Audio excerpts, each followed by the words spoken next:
What's up? I'm TWA and welcome back to the channel. Last week I had posted a video about the best traps in Dungeons & Dragons, and we saw some of the highest IQ, most gigabrain traps that I had ever seen at least. And I took that video and I posted it to this Facebook group here. And I asked the fine people there what some of the weirdest and wackiest traps that they had seen were, and we got some great feedback, so let's get right into it and read some of these comments. I won't be using any of these people's names because this is a private group. So if you want to know these people's names and if you want to be in this group, join it. I'll leave the link in the description. But L here says, Google Grimtooth's traps, then promptly don't use any of them. But imagine what would happen if you did. So I Googled them, and like the true toddler I am, I didn't read any of the words and I just looked at the pictures. And on first look, could just look at these. This looks like something Ted Bundy or Al Gein would have in their journal. This looks like something that Jason Voorhees would have written at summer camp. This is just absolutely terrifying. Like, look at this one. Look at this one here. So I'm not sure what exactly happens here. There seems to be some sort of spring, and if you let go of this rope thing, you get launched into the ceiling at the stalagmites or stalactites, and I don't know which one's which, and I never will. You can tell me right now and I still would forget in 30 seconds. Or you get fucking yeeted and Donkey Kong launched across the fucking way and just splattered against the ground here. And I like how they really show the splatter in this image to really reflect that your players will just be absolutely brained from this trap. Good times for all, really, especially the DM.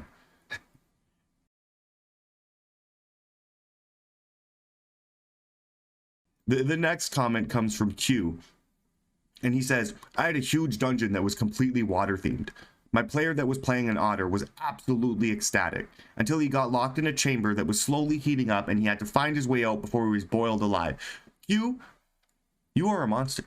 Why would you boil an otter? If you was playing a crab, I'd understand, you know, have yourself a nice little crab bake, but an otter? That's just terrible. Be nice to the otter, man. You're a monster. A small enclosed room had a pressure plate on the entire floor, only triggering at about 300 pounds. Once triggered, the ceiling becomes magnetic, pulling all metaled armor and weapons to the ceiling. This could be spikes, or the owner of the dungeon could come up with long stone-tipped wooden spikes to finish the party off and capture them.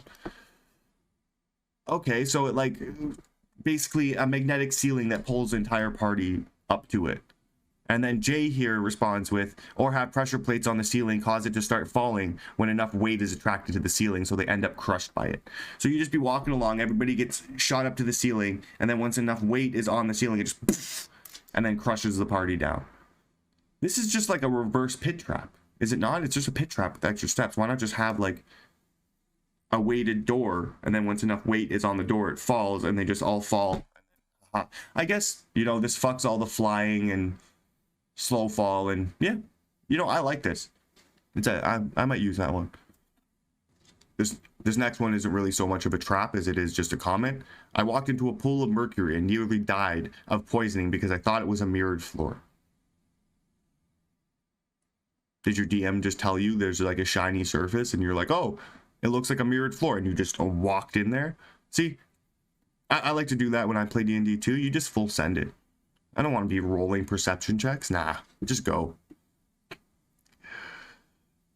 M here says, old unstable caverns, simple but effective. A party opens a door and 750 pounds of rocks come spilling out. Fuck yes, M. Fuck yes. Sometimes you just gotta drop rocks on the party. You know? Sometimes, and you can use it anywhere. You know, your bard tries seducing a dragon. Oops. Oh, there just happens to be a rock trap here. Make me a dexterity saving throw. Oh, you take fucking 12d12 damage.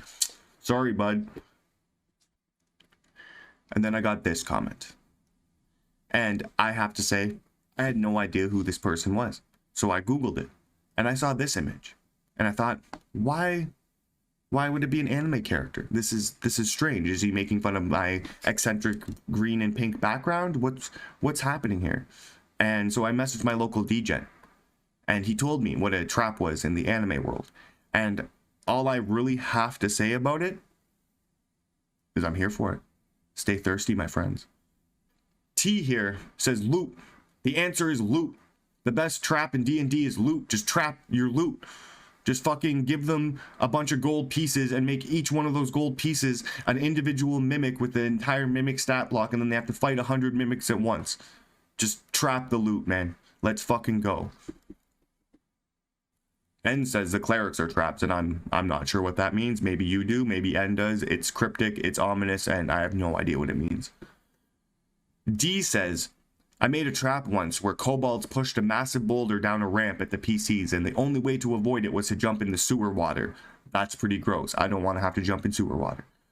The twist was that there were spikes hidden in the water, and the boulder was made out of paper mache. I hate that. I hate that so much. So I'm stabbed in sewer water, and the boulder wasn't... I'm just mad. Again, some Looney Tunes-esque Roadrunner Coyote shit.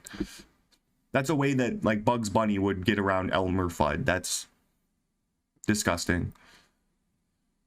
And the final comment, and in my opinion, the best comment, comes from Jay, who says, the best traps are the friends you make along the way. That's deep, Jay. And I agree. And after learning what an anime trap was, I kind of want to make friends with one. But that's the video. Thanks for watching. Peace.